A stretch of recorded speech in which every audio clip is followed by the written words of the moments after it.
Assalamualaikum warahmatullahi wabarakatuh.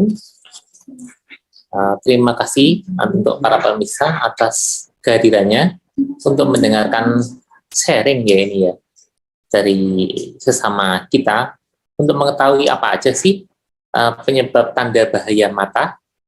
Nah, slide bisa dilanjut. Slide pertama. Nah, penyebab mata, tanda bahaya mata itu adalah cinta. Pertama kongenital, yang kedua infeksi, semua penyakit infeksi, kemudian neoplasma, tapi sebagian besar masyarakat Indonesia di sini bilangnya itu tumor. Nah, kemudian yang jelas-jelas yang ketiga trauma, mata kita kecolok bolpen atau kena ranting pohon, nah bisa menyebabkan mata berdarah. Kemudian yang terakhir autoimun. Nah, mungkin lagi rame ya. Ini penyakitnya Mbak Ashantinya Anang Hirmansyah. Nah, pertama untuk yang kongenital, apabila sejak bayi, apabila ada tanda-tanda bahaya mata berdarah sejak bayi, nah ini yang perlu kita khawatirkan. Tentunya bayi ini bayi yang baru lahir, apabila loh kok bayi saya baru lahir, ternyata pas dimandiin awal, habis dari rumah sakit, atau dari ibu bidan, dokter spesialis, kok matanya merah. Nah, tidak perlu khawatir, tetap tenang. Apabila Anda masih dalam pengawasan rumah sakit, terutama Anda tinggal melaporkan hal ini pada dokter atau bidan atau perawat setempat, supaya kami bisa mengecek lebih lanjut apakah yang terjadi pada adik. Bisa saja paling besar kalau untuk sejak bayi itu, karena lahir itu lewat jalan lahir ya, tentunya jalan lahir itu kan sempit ya. Nah, kemudian bisa kalau menggesek di jalan lahir sehingga terjadi iritasi dan merah. Slide selanjutnya. Nah, kemudian yang I, pertama. Yang kedua karena infeksi. Nah, mata berdarah itu juga bisa karena infeksi, paling sering konjungtivitis. Kalau kita di Jawa Tengah, ini bilangnya belean penyakitnya. Mungkin Jawa Timur agak sedikit berbeda, di Jawa Barat, Sunda mungkin juga berbeda. Nah, kadang-kadang bisa kita temukan selain mata merah, keluar darah seperti menangis darah. Nah, biasanya kita temukan ada kotoran mata yang bedibel sekali, yang tebal, berwarna kekuningan. Nah, ini kadang-kadang kalau kita pakai cotton bud diambil berdarah sekali, tapi hasilnya infeksinya insya Allah akan lebih cepat mereda daripada kalau tidak kita bersihkan kelopak mata. Jadi nggak apa-apa. Mungkin dokternya, loh, ini akan kita bersihkan, loh, anak saya matanya lagi berdarah, kenapa dibersihkan? Oh, tidak apa-apa. Ini namanya pseudomembran. Membran akibat infeksi yang berikatan erat dengan selaput bening mata, sehingga memang jadi mudah rapuh dan mudah berdarah. Nah, slide selanjutnya.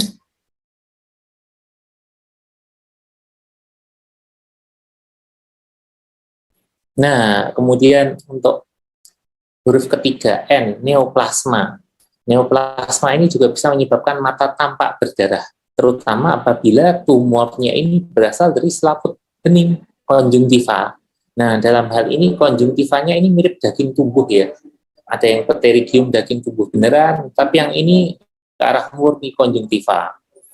Nah, untuk tumor ini biasanya sering sekali terjadi pada pasien di atas umur 35. Nah, apabila karena ini daging tubuhnya sering bergesekan dengan kelopak mata kita yang memang sering membuka menutup, maka jangan heran apabila memang timbul perdarahan. Nah, jadi untuk kasus yang seperti ini, neoplasma tumor, memang panjenengan, Bapak Ibu sekalian, memang harus segera minta rujukan untuk bertemu dokter spesialis mata. Slide selanjutnya. Nah, ini yang naudzubillah. Trauma. Nah, trauma ini bisa mekanis ya. Nah, seperti sekarang mungkin lagi banyak anak muda bawa celurit, pembacokan, naudzubillah ya. Nah, ini bisa menimbulkan luka secara langsung atau bisa juga benda tumpul. Nah, paling sering yang kedua itu adalah kecelakaan lalu lintas.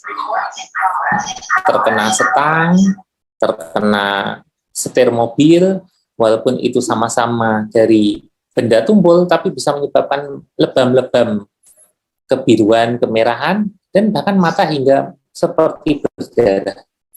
Nah, yang harus diwaspadai tentunya trauma juga bisa trauma kimia. Buat Bapak Ibu sekalian yang bekerja di lingkungan yang banyak bahan kimianya seperti industri, PT Maspion, tekstil di sini. Nah, itu bisa terpercik oleh cairan kimia. Atau mungkin juga Bapak kalau kerjanya di bagian penegak hukum seperti Pak Novel Baswedan loh, disiram sama asam. Itu nanti akan bisa menghasilkan trauma yang sangat hebat.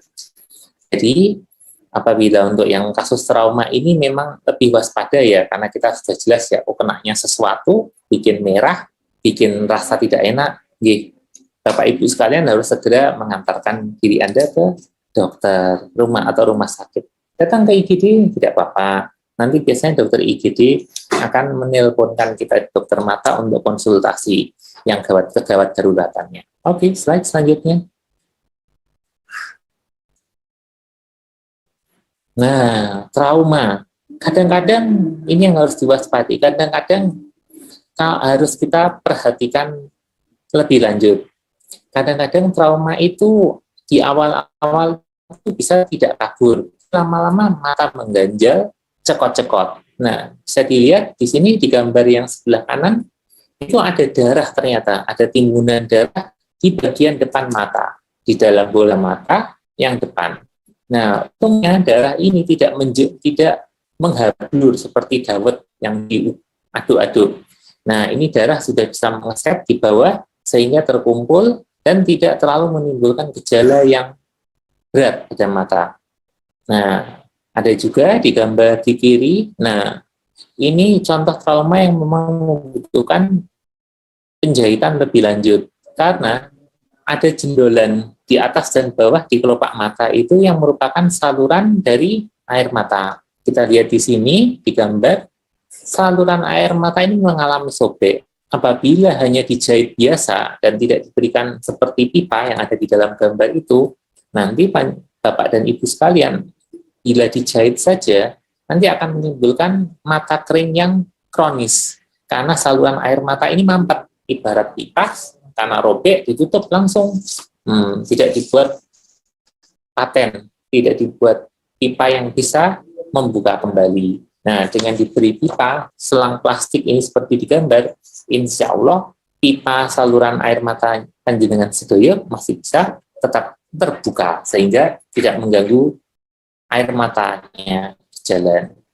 Slide selanjutnya.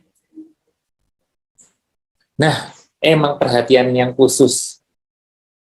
Ini Bapak Ibu sekalian lihat mata kanan dan kiri pasca trauma, sekilas tidak apa-apa, tapi ternyata ada apa-apa. Nah, tentunya buat pasiennya pasti merasa, saya kok merasa nggak enak ya. Tapi ini karena fase-fase awal. Jadi panjenengan bisa lihat untuk yang gambar kanan, itu ada pupilnya sudah tidak lagi bulat. Nah, ini juga salah satu tanda bahaya mata. Apabila pupil ini tidak bulat, pasti ada sesuatu yang terdorong keluar atau terdorong masuk. Nah, yang di kiri ini terdorong keluar karena sobek. Nah, itu yang hitam-hitam itu lebih jelas itu sebenarnya irisnya, selaputnya itu sampai keluar karena ada sobekan langsung dari kornea mata. Nah, oleh karena itu, apabila matanya memang terasa tidak enak, tidak baik, apalagi pasca trauma, ya memang kita perlu mencari ahli dengan Bapak Ibu datang ke dokter untuk diperiksa. Oke, selanjutnya slide.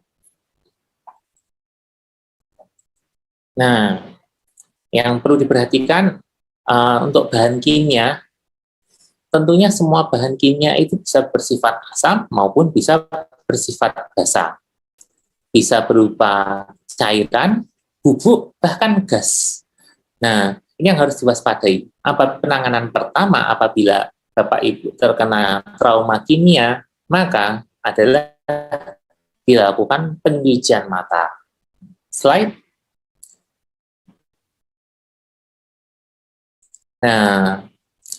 Nah, ini yang perlu diperhatikan. Nah, tidak seperti kita berwudu ya. Nah, tidak cukup hanya dibersihkan luarnya, tapi segera buka mata dan cuci dalam air yang mengalir sesegera mungkin. Kata kuncinya sesegera mungkin, dan di dalam air yang mengalir. Minimal untuk pertolongan pertama dialirkan selama 3 menit untuk masing-masing mata idealnya. Nah, seperti gambar di bawah ini, kalau alatnya sudah ada yang nyembur ke atas, tapi kan jarang ya, kita sebagian besar itu air yang mengalir ke bawah, mau nggak mau kita menyesuaikan diri. Nah, posisi mata dibuka dan dialirkan airnya dari atas. Slide selanjutnya. Nah, makanya itu seperti gas. Nah, seperti kejadian di Kanjuruhan, trauma itu bisa berupa kimia, itu gas. Gas itu juga bisa menimbulkan iritasi. Mungkin memang tidak seperti percikan cairan ya, tapi apabila Anda terkena gas, jadi lakukan hal yang sama. Cari sumber air bersih terdekat, dan kemudian lakukan pembersihan mata. Slide.